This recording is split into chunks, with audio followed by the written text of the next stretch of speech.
Olá, sejam bem-vindos a essa videoaula. Nós veremos nela uma introdução ao modelo funcional e uma breve explicação sobre a diferenciação entre o modelo funcional e o modelo organizacional. Essa videoaula ela foi solicitada pelo professor Will Goya especialmente para a turma de Goiânia. Eu sou o professor Gilberto Zendico, sou da Fundação Educacional, Assistencial e Hospitalar de Chapecó, FEAC. Nós somos a mantenedora do Instituto de Filosofia Clínica Vale do Rio Uruguai e a forma que eu vou apresentar a matemática simbólica é a forma que eu costumo utilizar nas nossas turmas de formação. Normalmente, quando nós trabalhamos com uma pessoa em consultório, o nosso material base para esse trabalho é sempre a historicidade do indivíduo. É claro, resguardados alguns casos específicos de impossibilidade de uso dessa. Acredito que, tal qual fazemos para entender um partilhante via historicidade, também devemos fazer no estudo das etapas que compõem a filosofia clínica. Isso porque a filosofia clínica ela é viva, ela possui uma base teórica, ela possui um corpo de conteúdos próprios, ela possui todo um ferramental que permite a ela executar as suas pesquisas, que permite a ela o trabalho terapêutico tal qual é desenvolvido. Então, quando nós pensamos na filosofia clínica como um elemento vivo, como um elemento em constante mutação, como um elemento que evoluiu dentro de uma história, dentro de um contexto, acredito que o mais interessante seja ver, seja estudar as diferentes etapas que compõem a filosofia clínica, os diferentes dados divisórios que compõem a filosofia clínica, segundo a sua historicidade. Basicamente, então, nós vemos uma introdução à história da filosofia clínica para entendermos como se constrói algo denominado modelo organizacional. Pachter, ele nos coloca que, primeiramente, ele se certifica que, por mais que ele soubesse a respeito de qualquer coisa e de todas as coisas, jamais saberia o suficiente para saber, às vezes, o necessário. Este cuidado eu sempre coloco no início das aulas e no início das palestras. Quer dizer, por mais que nós sejamos conhecedores de mil e uma teorias, por mais que nós sejamos conhecedores de diversas ferramentas, ainda assim, muitas vezes, não será nem mesmo o mínimo necessário para lidar com certas questões, com certas demandas de consultório. Basicamente, Pachter, que vem de uma família de médicos e atua como terapeuta, ele coleta material de várias escolas filosóficas, buscando utilizar a filosofia dentro de um âmbito hospitalar, e o que ele percebe é muito dramático. Ele percebe a insistência de muitas escolas em entender e responder a todas as questões humanas, ou a quase todas as questões humanas, como se fossem donas de um saber absoluto. Ele coloca que isso é uma bobagem. Ou seja, muito daquilo que nós vemos em muitas áreas que são por nós criticadas, também há dentro da própria filosofia. Ele então encontra uma alternativa para isto, para isso que ele chama de mutilação do saber, que é tomar o entendimento dessas escolas, arregimentar esse conhecimento e, basicamente, trabalhar a formação de uma estrutura de saber, ou, neste caso, de uma estrutura do saber filosófico, ou uma estrutura do pensamento filosófico. E como ele diz, ele precisa se acalmar para achar que isso é o bastante para explicar todas as coisas, porque simplesmente não o é. Ou seja, vejam a prudência. Basicamente, o que ele precisava era agrupar dados da experiência humana de uma forma ordenada e sistematizada. Do contrário, seria impossível seguir a pesquisa com a quantidade de obras de autores pesquisados e mesmo de historicidades de pessoas que eram então por ele colhidas, gravadas em um gravador e transcritas, algumas por ele, outras por outras pessoas que ele contratava para esse fim. A forma dele lidar com todo esse conteúdo é basicamente pegando cartazes e organizando dentro desses cartazes anotações de uma forma agrupada. Então, ele coloca que primeiro ele colocou certas invenções humanas sobre o mundo, as cosmologias mais estranhas e de todas as naturezas lado a lado, nascendo assim o que hoje nós chamamos de tópico 1, como o mundo parece. Então, tudo aquilo que ele encontrava em obras, em autores, em falas de pessoas que diziam respeito a macroconcepções, ele incluía no tópico 1, como o mundo parece. Em seguida, ele juntava informações, pareceres, outros dados de pessoas sobre elas mesmas, nascendo assim o tópico 2, o que acha de si mesmo. Ele coloca que esses tópicos eles foram muito mutáveis ao longo da construção da estrutura de pensamento. Em um dado momento, ele estava com mais de 40, 50 tópicos. Ele vê que é muito conteúdo e ele começa a agrupar estes tópicos para chegar então aos 30 tópicos que nós temos hoje compondo a estrutura de pensamento. Tópico vem do grego tópica, significa lugar. Neste caso, é o lugar dentro da estrutura do sujeito que é ocupado por determinados tipos, gêneros de conteúdos. Enquanto ele montava essa primeira pesquisa, era o lugar em que eram inseridos determinadas citações, determinadas passagens, determinados conteúdos específicos. Nessa montagem da estrutura de pensamento, ele coloca que tomou vários cuidados, porque um tópico ele não poderia excluir outro, afinal, uma mesma informação poderia pertencer a mais de uma escola do pensamento, ainda que fosse diferente em cada uma delas. O que uma escola chamaria de X, a outra chamaria de Y, e tinha que entender o fenômeno independente do nome que tivesse.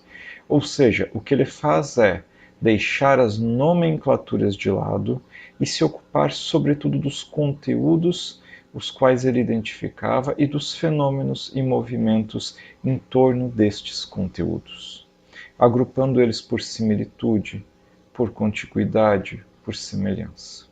Esse esquematismo inicial ele tinha que levar em conta qualquer tipo de relação entre os tópicos, sendo que estes tópicos eles não poderiam ficar isolados numa ilha teórica sem comunicação, a não ser que fosse justamente este o caso para cada sujeito. Imaginem então o tamanho do trabalho que era trabalhar tantas correntes filosóficas, se não me engano são 40, 50 pensadores diferentes que ele trabalha, e organizar tudo isto, organizar o seu conteúdo de uma forma catalogada, conversando tudo isso de modo a uma coisa não excluir a outra, de modo a uma coisa poder conversar com a outra, considerando sempre o conteúdo e o fenômeno e não as nomenclaturas, e para além das correntes filosóficas, também tendo que trabalhar com as historicidades que eram colhidas de diversas pessoas. É um trabalho gigantesco. Como ele coloca, os nomes e a ordem dos tópicos pouco importava. Afinal, o importante era entender o conteúdo ali estabelecido, sua conversação com os demais tópicos e seu peso subjetivo, ou seja, o poder de determinação de certos conteúdos frente ao restante daquela estrutura. Ou seja, em resumo, a forma dele lidar com essa mutilação do saber filosófico foi basicamente certificar-se de que nenhuma das escolas filosóficas que ele conhecia possuía uma verdade absoluta real, tomar o conhecimento de todas essas escolas, arregimentar todo esse saber, colocando essas partes em diálogo entre elas e identificando os parâmetros de peso subjetivo. É um trabalho monumental. E é assim que nasce a estrutura de pensamento. Uma estrutura de pensamento que tem entre as suas características ser aberta, ou seja, ela pode incluir novos conteúdos de forma tranquila. Ela é moldável à época, costumes, política. Ela não pode ser excludente de forma a dizer que certas manifestações são impossíveis ou não existem. Ela permite a conversação entre quaisquer escolas e saberes, e ela se volta ao conteúdo do fenômeno, ao seu peso subjetivo, aos seus movimentos, deixando de lado nomenclaturas filosóficas que mais atrapalham o trabalho clínico do que exatamente ajudam, e uma estrutura que se constrói e reconstrói em relação com o mundo, com a sua base categorial, dependendo da sua época e do caminhar da humanidade. É desta forma que nasce algo que hoje nós chamamos de modelo organizacional. Este modelo organizacional, que corresponde aos conteúdos que são trabalhados ao longo dos cursos de formação em filosofia clínica pelo país, ele se constitui então de uma forma organizacional de nós vermos o sujeito, os seus modos de ser e o mundo. Quando nós colhemos a historicidade e nós fazemos o estudo daquela historicidade, organizando seus conteúdos através de tópicos, através de partições que conversam ou que não conversam entre si, dependendo da configuração autogênica, eis que nós estamos utilizando-se do modelo organizacional, uma forma de estudo do ser humano a partir de uma organização tópico-estrutural. Ou seja, no modelo organizacional, a estrutura de pensamento do sujeito ela é vista a partir de uma organização tópica, 30 tópicos. Seu mundo ele é estudado sobre o crivo de 5 categorias e os seus modos de ser são estudados formalmente através de 32 submodos. Ou seja, é um estudo do ser amplamente organizado e estruturado em tópicos, submodos e categorias. Então, toda vez que nós falamos em modelo organizacional, nós estamos nos referindo ao conteúdo que é trabalhado ao longo do curso de formação básico em filosofia clínica. Notem que interessante. A partir do tópico princípios de verdade, nós começamos a vislumbrar na estrutura de pensamento uma nova forma de percepção do sujeito. A partir dos princípios de verdade, nós temos conteúdos que não podem ser identificados senão por a sua pontuação fenomenológica, processual. A partir deste tópico, nós começamos no tópico autogenia e no tópico análise da estrutura a ter uma visão não mais de partições, mas uma visão de totalidade da estrutura de pensamento, de síntese. E a partir deste tópico, nós já começamos a ter aberturas para elementos novos através do tópico de matemática simbólica. Este tópico em específico não pertence ao modelo organizacional.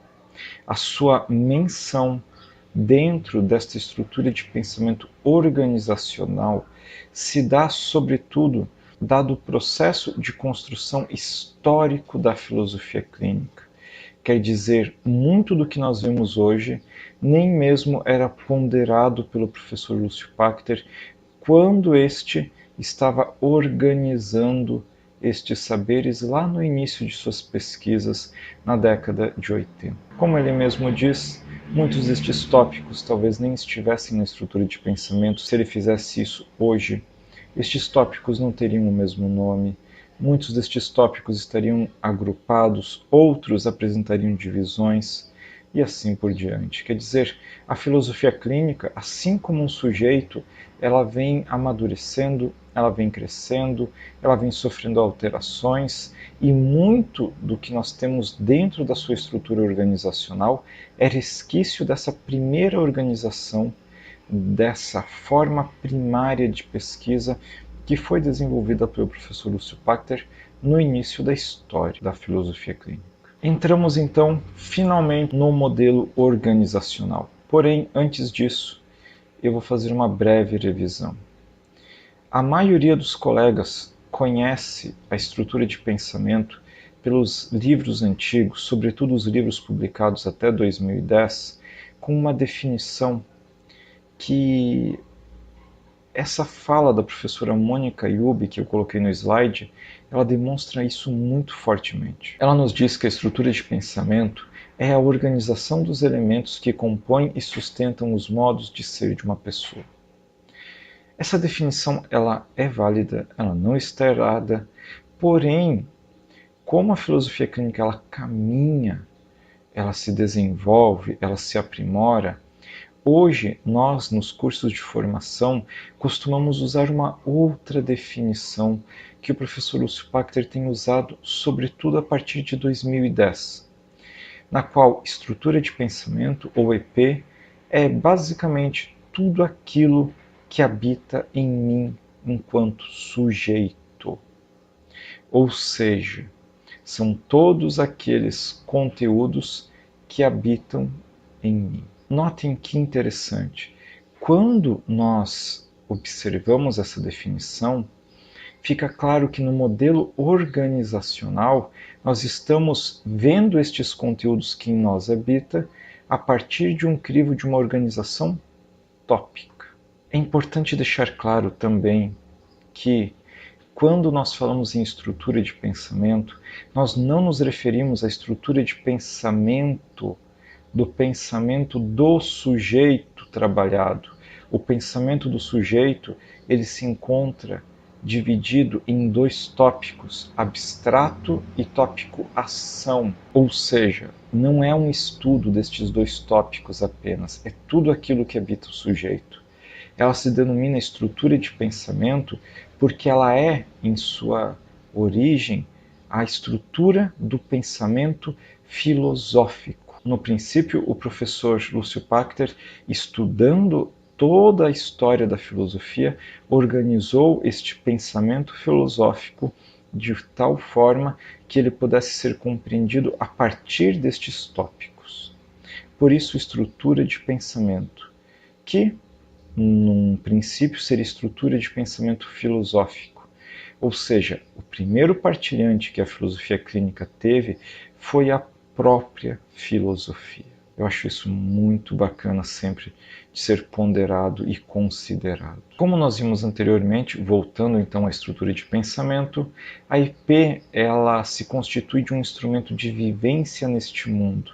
É através dessa IP que nós podemos aqui viver, se comunicar, interagir com este mundo. Essa estrutura de pensamento não somos nós. O eu não é a IP, por mais que a IP possa ser, em muitos casos, a sua condição enquanto identidade.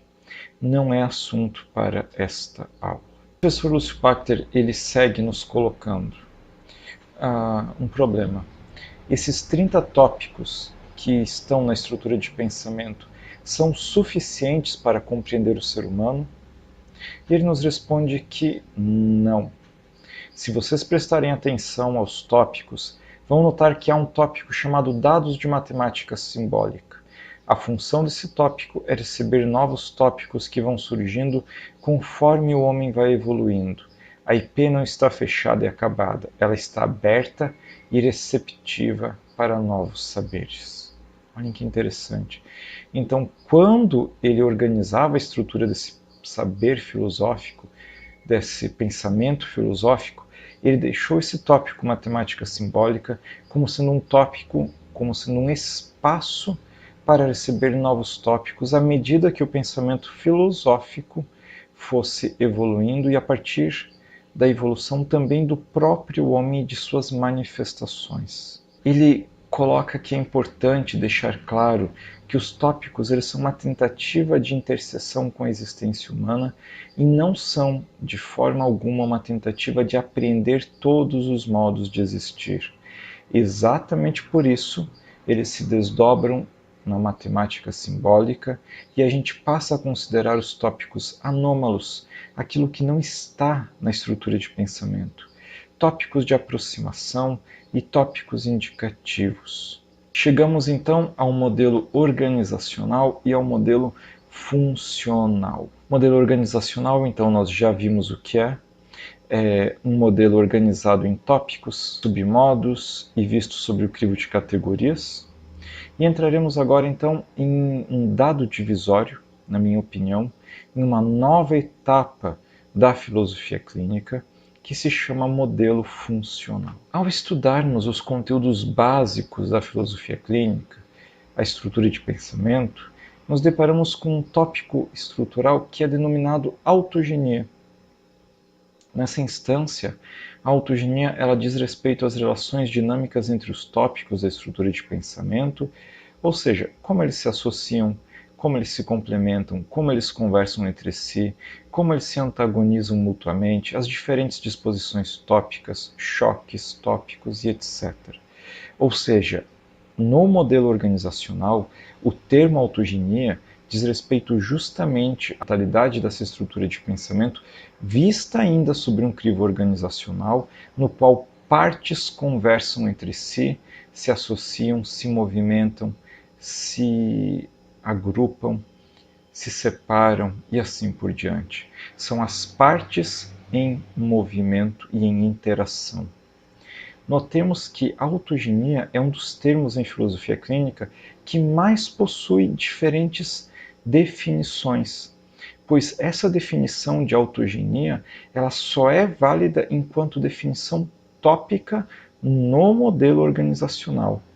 No modelo funcional, ela já possui outras definições, sendo que no próprio modelo organizacional, a autogenia enquanto submodo também possui outra definição, que é o guiar pelo terapeuta para uma nova estruturação tópico-organizacional do partilhante. Então tomem muito cuidado, pois muitas vezes usarmos o termo autogenia sem nós estarmos circunstanciando isso poderá criar certas confusões. O estudo desse tópico 30, autogenia, ele é feito apenas após a colheita da historicidade, feitos os dados divisórios, os enraizamentos e após nós termos uma noção geral do funcionamento dessa estrutura de pensamento.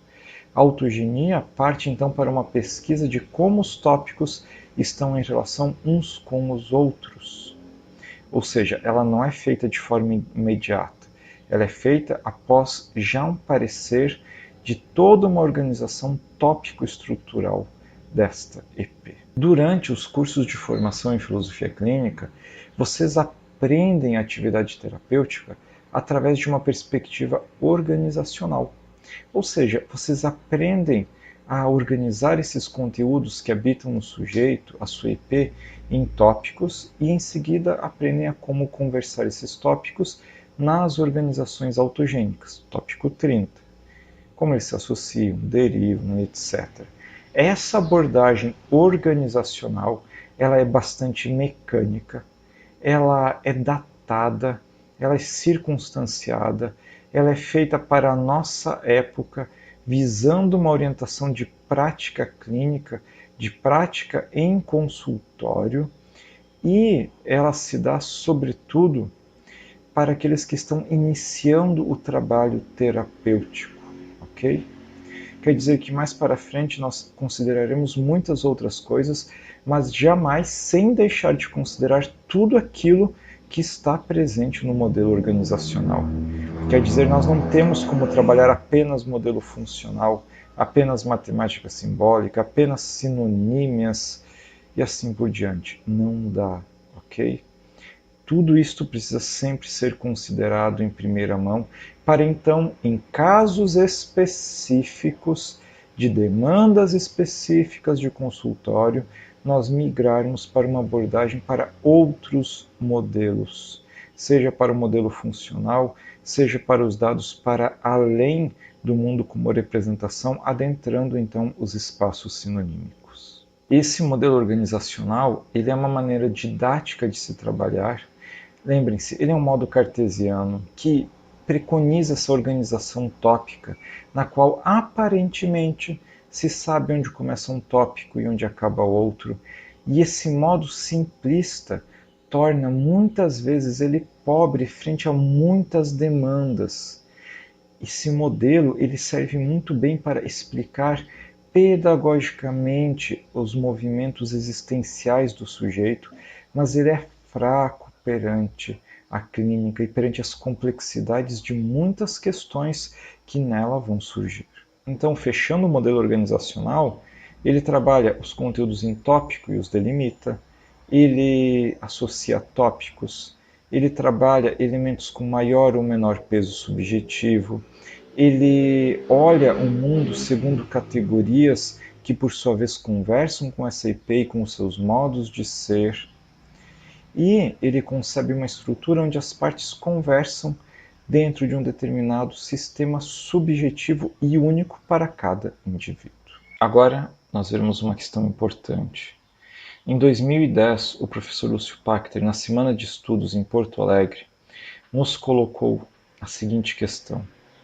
Quando o aluno ele já possui fluência nos conteúdos programáticos da filosofia clínica, tem um bom tempo de consultório, entende como os tópicos conversam entre si, interagem e muitas vezes se juntam formando os novos tópicos que não possuem nome e que somente podem ser caracterizados pela pontuação fenomenológica ao longo da historicidade, ou seja, pela forma como eles aparecem, quando o aluno não precisa mais rastrear mecanicamente os tópicos, mas já identifica os seus cruzamentos, as suas derivações, as suas associações, e então esse aluno, esse colega, esse terapeuta já está pronto para iniciar os seus estudos no modelo funcional, ingressando assim na matemática simbólica.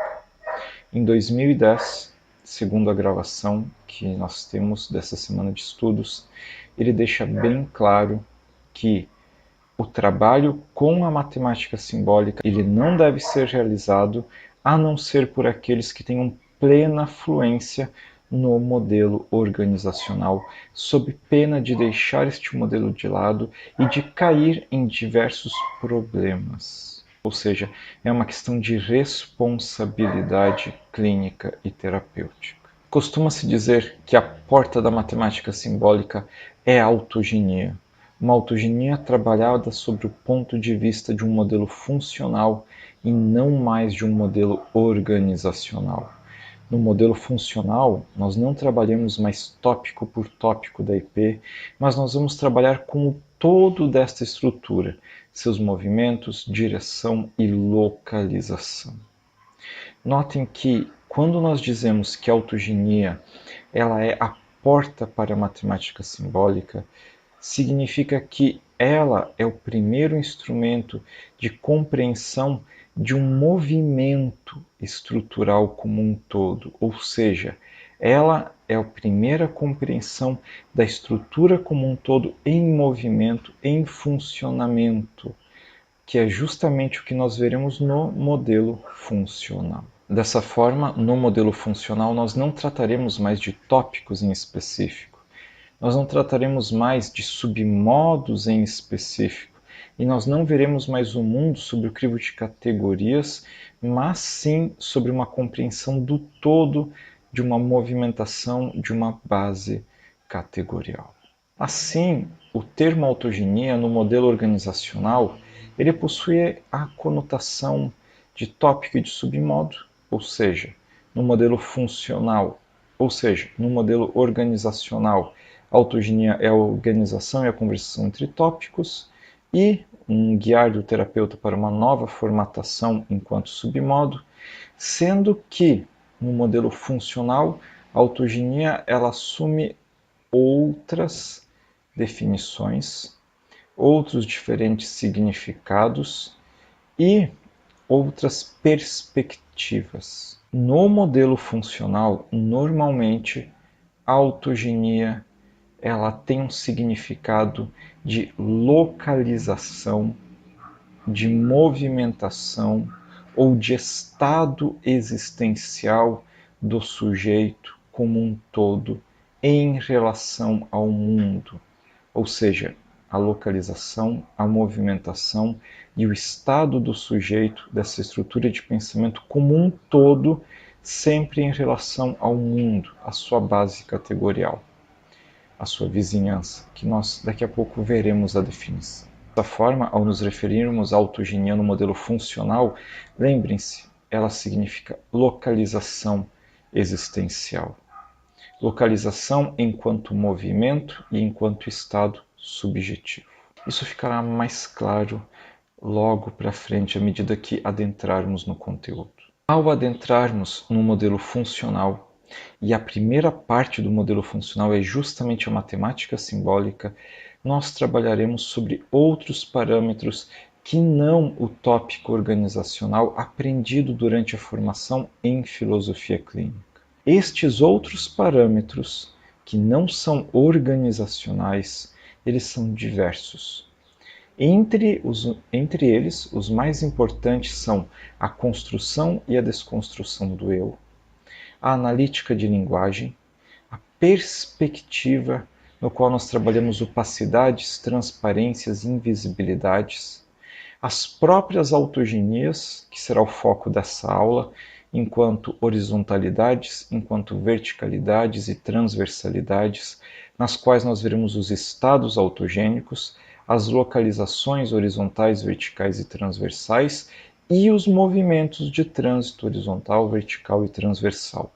Por isso que eu disse, autogenia no modelo funcional tem outra conotação.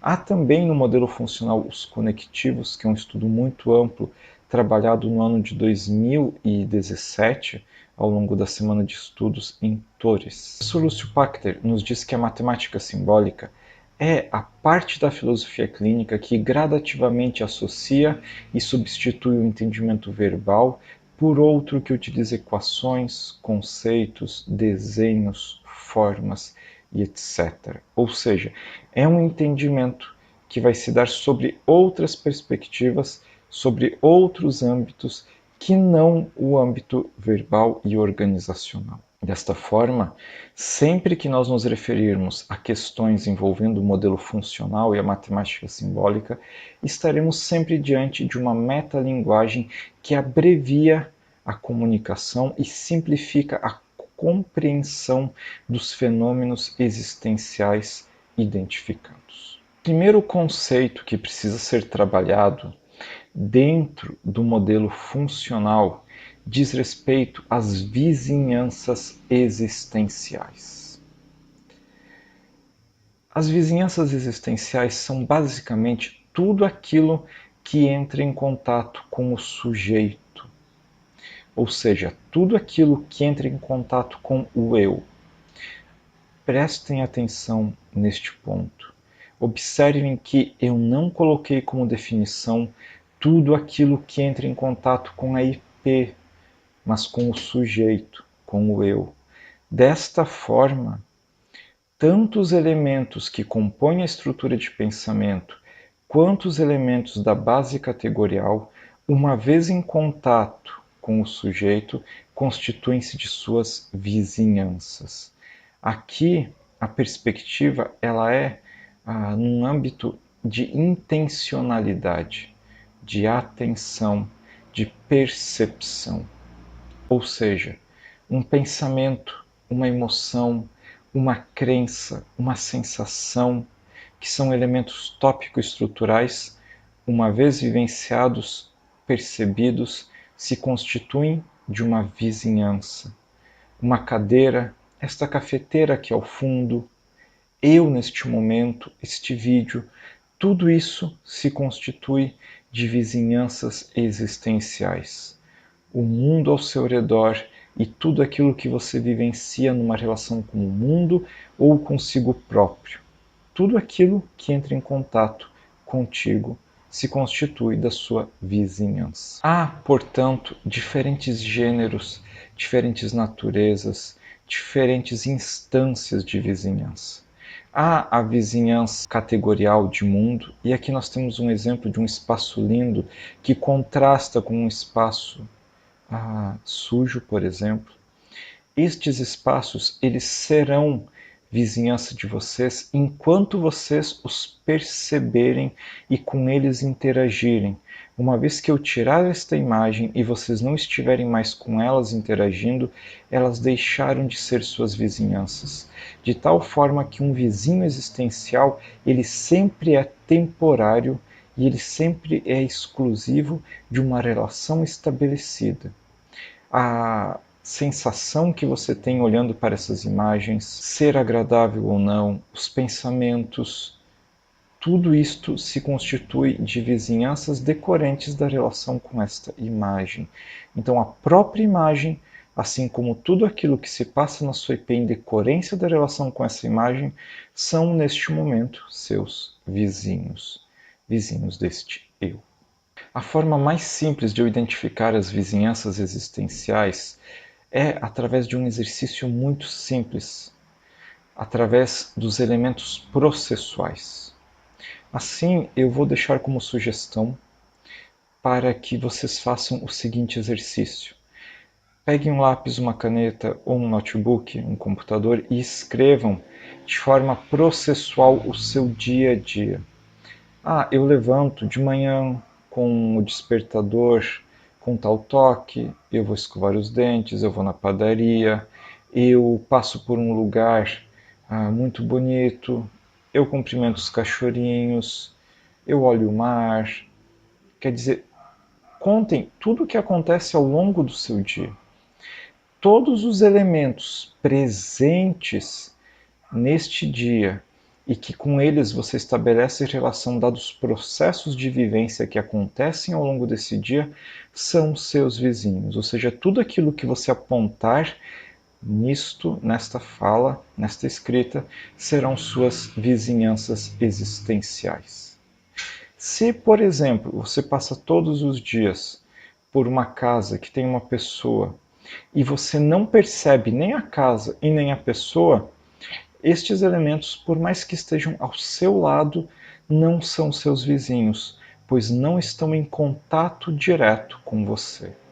Vizinhança é tudo aquilo, lembrando, que se relaciona em alguma instância contigo e gera de alguma forma a sua percepção enquanto elemento relacionável. Algo muito interessante é que a maioria destes vizinhos, eles são nossos vizinhos, eles se perpetuam como sendo a nossa vizinhança, eles se vivificam dentro das nossas vidas a partir da atenção que nós damos a eles.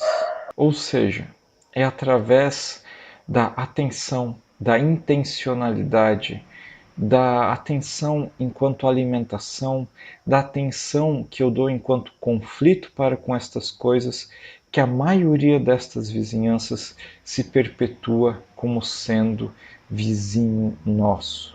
Em nosso padrão autogênico, em nosso patamar autogênico, nosso patamar de época, a maioria dos vizinhos não seria nossa vizinhança se nós não dessemos atenção, essa relação simplesmente desapareceria. Não teria fôlego, não teria alimento, não teria conteúdo da qual sobreviver. Veremos então a primeira das autogenias. Hoje nós veremos as autogenias horizontais e as autogenias verticais. As autogenias horizontais, elas são facilmente percebidas através da vizinhança. Como que eu sei localizar existencialmente um sujeito? Qual que é o indexador? Qual que é a forma de localização autogênica de uma pessoa? Através de suas vizinhanças. Essas vizinhanças, elas vão demonstrar em que localização horizontal, vertical, transversal o sujeito vive, habita. Voltando-se então para as autogenias horizontais, a forma de identificá-las é justamente através das vizinhanças. Uma forma de fazer isso é olhando para o seu horizonte de vida. Considerem tudo aquilo que vocês conseguem alcançar enquanto vivência e expectativa, aquilo que se desenha para vocês de forma próxima no mundo, aquilo que se desenha enquanto horizonte. Quando eu olho para a minha vida, para aquilo que eu consigo alcançar, me relacionar, ver, eu vejo um limite. É como uma bolha. A minha existência ela vai até a determinado ponto e logo em seguida os elementos começam a se tornar distantes demais e começam a perder relação e vínculo de comunicação comigo. Ou seja, eu tenho uma vizinhança que me localiza. Este horizonte de vizinhanças é a minha localização horizontal. É o horizonte que eu consigo vislumbrar enquanto sujeito nesta localização. Considerem as vezes que a sua vida mudou de rumo, você se separou, mudou de emprego, de cidade, ou seja, mudou para uma outra vizinhança e uma outra localização existencial, na qual você passa a dizer: olha, as coisas elas estão muito parecidas com antigamente. É como se eu tivesse trocado 6 por meia dúzia. Quando eu digo que houve um movimento de um ponto para outro e as coisas estão semelhantes, eu troquei 5 por outros 5, eu digo que eu fiz um movimento horizontal, ou seja, eu me movimentei dentro de um mesmo horizonte provável e possível, com elementos semelhantes, pertencentes a um mesmo patamar, pertencentes a uma mesma densidade, pertencentes a uma mesma natureza existencial.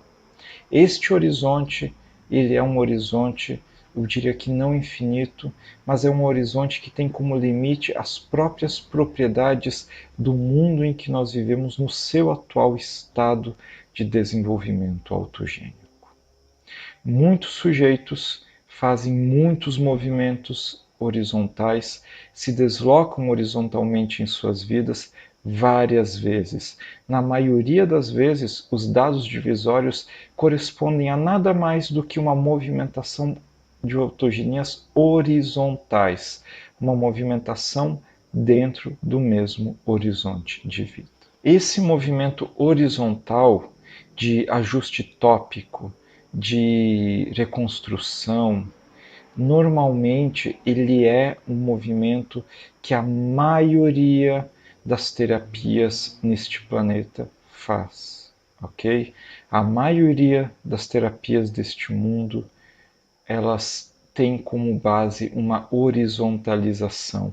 Elas têm como característica pegar um sujeito que está tendo uma vida, que está caminhando para cá, que encontrou problemas e não consegue mais caminhar, ele resolve estes problemas para que o sujeito possa voltar a andar em direção ao seu horizonte. Quer dizer, é um remendar de questões, é um consertar de questões, é um ajuste para uma sequência rumo a um mesmo destino já provável e já definível, quanto natureza autogênica.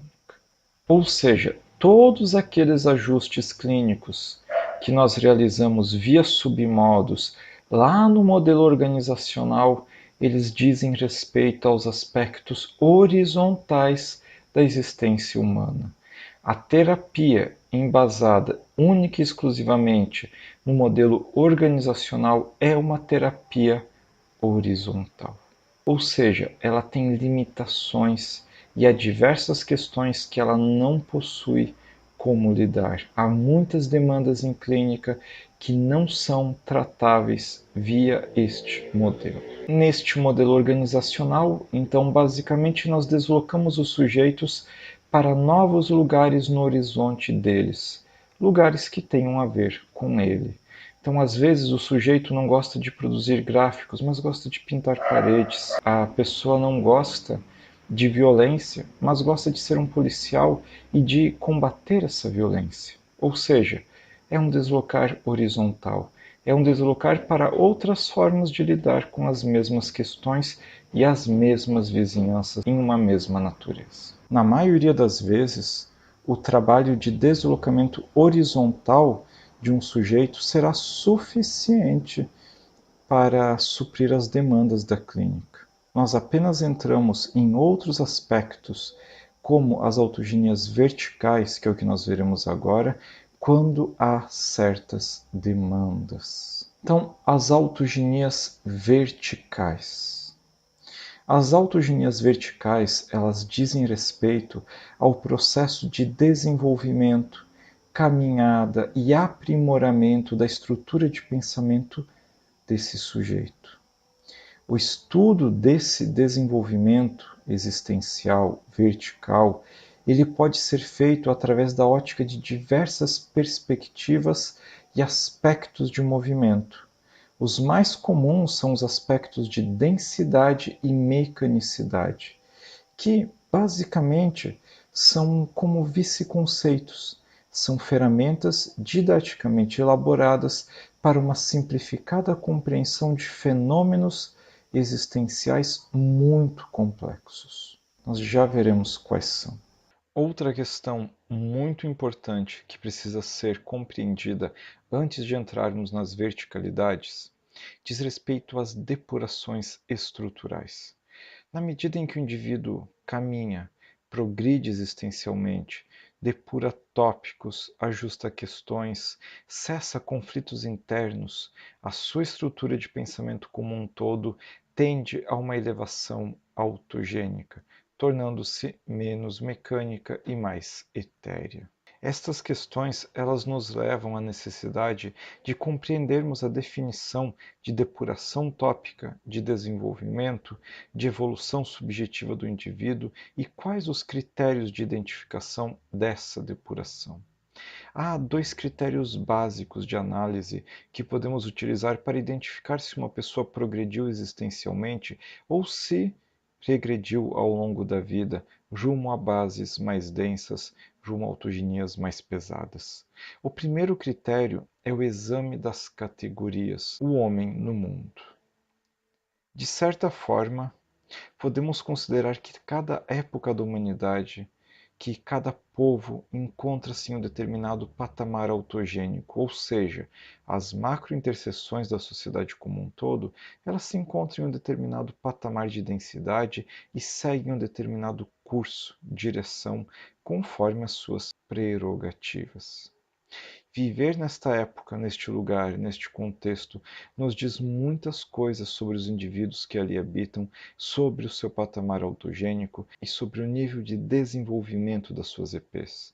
Neste caso, identificar a caminhada existencial, o desenvolvimento do indivíduo, diz respeito a uma análise comparativa do indivíduo para com padrões de densidade e mecanicidade da época, de acordo com os caminhos e a direção que esse contexto como um todo possui. No entanto, esse critério, o homem no mundo, ele não é decisivo, nem determinante ou conclusivo. Ele é apenas uma primeira aproximação que vai conversar com o segundo critério e muitas vezes, inclusive, vai se chocar fortemente com este critério. O segundo critério diz respeito aos caminhos existenciais.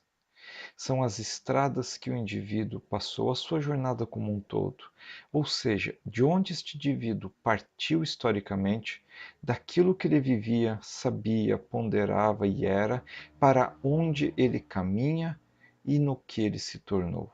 Devemos analisar, segundo as prerrogativas existenciais de cada pessoa, se houve um desenvolvimento existencial. Nesse sentido, pessoal, nós necessitamos considerar a EP da pessoa como um todo, as suas buscas, os seus valores, os seus conhecimentos, as suas significações e verificar se o caminho que elas seguiram preconiza um desenvolvimento. Esse critério, sim, ele é muito mais determinante e embasado em toda a historicidade do indivíduo. Temos como exemplo um senhor que possuía uma grande empresa, uma vida financeira vasta, a qual, por uma crise do mercado financeiro, tem decretado sua falência e este senhor perde todos os seus bens. Ele então se separa da esposa e vai morar num pequeno sítio, sozinho, trabalhando como jardineiro. Uma pessoa assim, conforme o primeiro critério, o homem no mundo de agora, estaria muito provavelmente regredindo. No entanto, se considerarmos o segundo critério, as suas prerrogativas internas enquanto sujeito, ele pode ter tido uma enorme evolução subjetiva, pode ter aprendido coisas profundas sobre a sua época, sobre o seu mundo, sobre as suas buscas, seus valores, sua vida, pode ter lapidado tópicos profundamente e, consequentemente, tido uma pequena elevação autogênica. Podemos pegar uma outra analogia que é a escola. Considerem o conhecimento que vocês possuíam no primeiro ano, depois no terceiro, no quinto, no sexto ano. Houve um desenvolvimento de um ponto de vista epistemológico? Provavelmente sim. Ou seja, você sabe que a sua EP, de um ponto de vista epistemológico, apresentou um desenvolvimento. Antes de entrarmos nos movimentos verticais, precisamos ter afluência ainda em outros caracteres do modelo funcional. Um destes caracteres são os movimentos inerciais. Os movimentos inerciais da estrutura de pensamento são os movimentos que uma IP faz para uma determinada direção autogênica, ou seja, os movimentos tanto de cunho horizontal, vertical e transversal. Observem o que acontece na sua vida quando as coisas vão bem, quando você está bem no trabalho, está bem em casa, está bem na família, com os amigos, consigo mesmo. Semelhante a um balão com gás leve, a estrutura de pensamento como um todo tende a uma elevação existencial nestes casos. Ela se direciona para cima graças às forças inerciais desta perda de densidade ocasionada por uma nova leva de vizinhanças de densidade um pouco menor.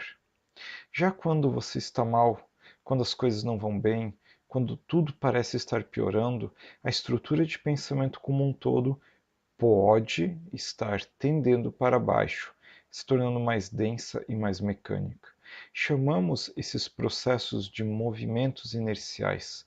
São os movimentos em que a estrutura de pensamento ela se direciona para uma outra localização, horizontal, vertical ou transversal. Para nós sabermos qual é o movimento inercial em que estamos, precisamos olhar para a nossa historicidade e identificarmos de onde nós viemos, aonde estamos e para onde nós nos dirigimos existencialmente. É muito provável que o caminho feito até este momento mostre o direcionamento para o qual a nossa estrutura de pensamento segue. É muito provável que esta historicidade seja um testemunho do movimento inercial no qual nos encontramos, seja um movimento rumo a um desenvolvimento e uma lapidação tópico-estrutural, rumo a padrões menos densos, seja em direção a padrões mais densos, com menos etéreos, com mais conflitos, problemáticas e etc.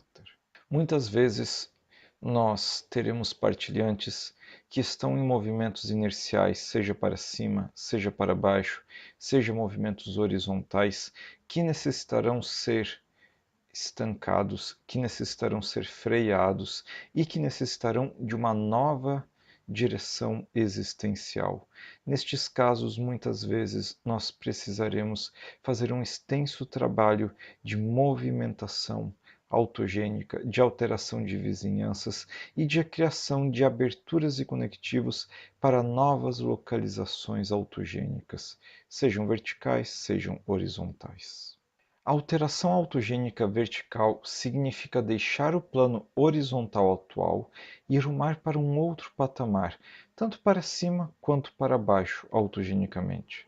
A alteração vertical ela pode acontecer por movimentos inerciais provocados por elementos que afetam o tópico determinante da estrutura de pensamento daquele sujeito, ou mesmo pela inserção intencional de vizinhanças de outros padrões com fins de gerar um movimento inercial naquela direção.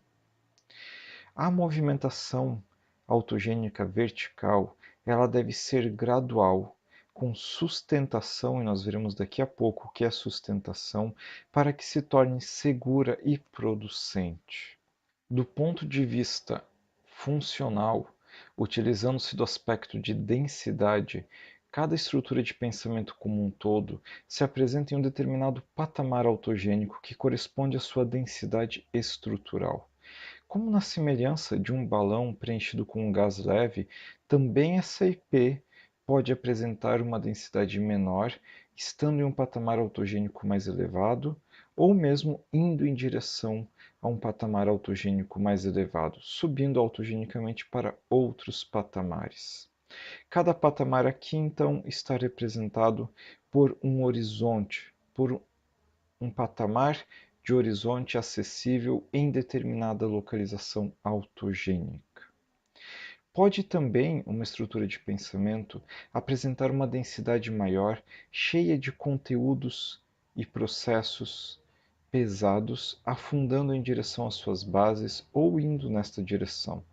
A este aspecto de densidade, esse movimento autogênico de elevação ou queda autogênica da estrutura de pensamento, tornando-se mais ou menos mecânica, mais ou menos conceitual, damos o nome de autogenias verticais.